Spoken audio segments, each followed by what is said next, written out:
Labis-labis ang pagdadalamhati ngayon na nararamdaman ng dalawang bigating artista sa industriya ng showbiz dahil sa pagpanaw ng kanilang itinuring ng kapamilya. Alamin ang buong detalye kaya tutok lang dito sa Get in Touch.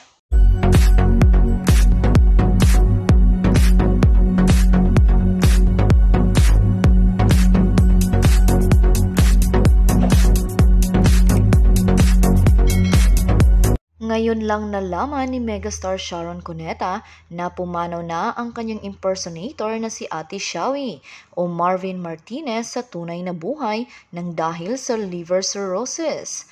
Kaya naman shock ang singer-actress sa pag-uwi niya sa Pilipinas mula sa Amerika at mabalitaan na patay na ang kanyang favorite impersonator. Paliwanag ni Mega, mula raw noong dumating siya sa US ay hindi na niya binuksan ang kanyang Philippine phone at i-open lang niya ito pagdating ng Manila.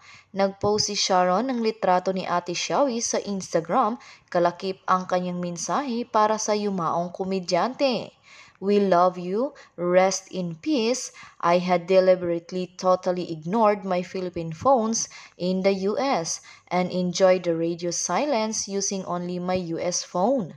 I hardly check all my social media platforms and went on them to post them rarely, read and reply to some of your comments. So it was a shock to me to find out that my official and favorite impersonator Marvin, our Ate Shawi, had been sick and passed away.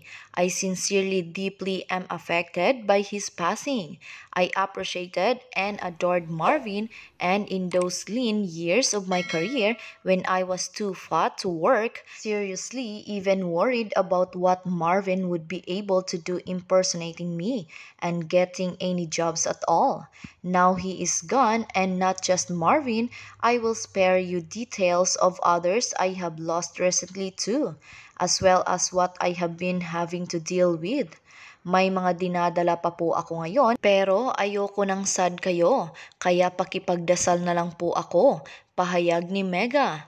Aniya pa, salamat sa Diyos. Okay naman kami ng pamilya ko kaya yon ang importante. Kaya rin po kahapon pa po ako ng umaga nakabalik ng Manila. Pero quiet lang po ako dahil may mga problemang kailangan lagpasan. Never naman ako pinabayaan ng Panginoon, kaya sure ako lilipas din ito. Anyway, back to Marvin. My deepest condolences to his family, friends, and loved ones. Napakasakit nito sa akin at sa aking Sharonians. Mahal na mahal ko si Marvin at wala akong kamalay-malay kahit nung may sakit siya dahil I was in escape mode for peace kahit sandali lang sa Amerika. I love you and always will, my Ate Shawi, my Marvin. Maraming salamat sa pagmamahal, marespetong pagganap sa akin at pagpapaligaya sa aming lahat. Mamimiss kita talaga. May God bless and embrace your loved ones through this most difficult time. Mensahe pa ng nag-iisang megastar. Sa kabilang banda, labis rin ang pagdadalamhati ngayon ng sikat na action star dahil sa pagpanaw ng kanyang kinikilalang ama. Pero kahit hanggang sa huling sandali niya sa mundo ay hindi pa rin siya pinanindigan. Pero kahit itinakwil siya ni Mel bilang anak, umiyak umano si John nang malaman ang balitang namatay ang pinaniniwalaan niyang tunay na ama. Ang pamangkin ni John na si Nene Lor Billones ang nagkwento sa isang entertainment column tungkol sa naging reaksyon ni John sa pagkawala ni Mel. Lahad ni Nene, tinawagan siya sa telepono ng kanyang kapatid noong bawian ng buhay si Lolo Mel. Umiyak siya bigla, hindi nakatulog noong araw na yon at wala siya sa mood. Gustong-gusto ni Tito John na makapunta sa burol ni Lolo Mel, pero bawal kaming lumabas sa kondo dahil sa lockdown, kaya malungkot siya. Inamin ni John na nabigla siya sa pagkawala ni Mel na tinawag niyang Papa Mel. Nabigla po ako sa pagpanaw niya. Nalungkot at lumuha ako dahil kahit ano ang mangyari, ama ko pa rin siya. Masakit daw para kay John dahil magkasunod na taong pumanaw ang mga magulang niya. Ang ina niyang si Ruby Rigala ay binawian ng buhay sa edad na 72 noong February 2020. Pero pilit daw na nagpapakatatag si John ngayon.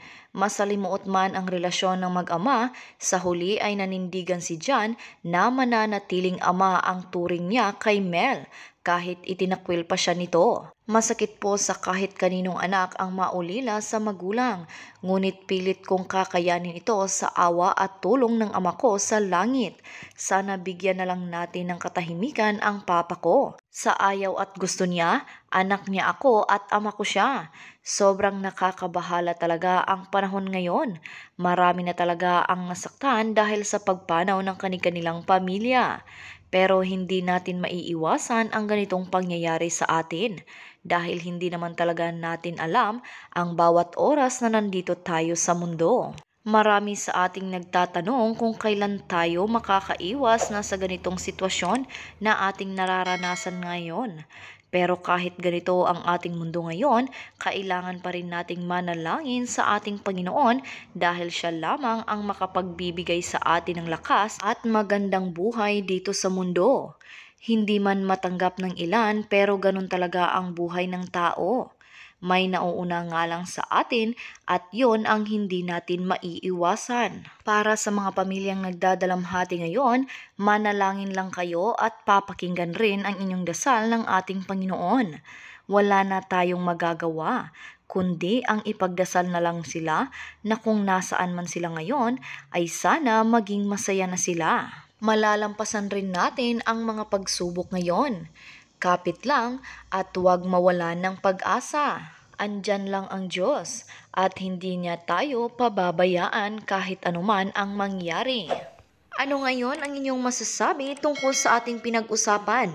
Huwag kayong mahiyang magbigay ng inyong reaksyon o komento sa comment section na ito. Kung ikaw at iyong kaibigan ay mahilig sa mga celebrity updates, ay huwag kalimutang mag-subscribe, i-like at i-share sa kanila para maging updated din sila. At ikaw din huwag kaligtaang pindutin ang bell button para lagi kang mauuna sa mga bago kong uploads na video. Makakapanood din kayo ng mga dati kong videos sa pamamagitan ng end screen at I button sa itaas. Maraming salamat sa palaging pagtangkilik sa aking YouTube channel. Hanggang sa susunod po muli na pag-upload ko ng video, antabayanan niyo po ang lahat at magchika-chika tayo sa mga paborito niyong artista.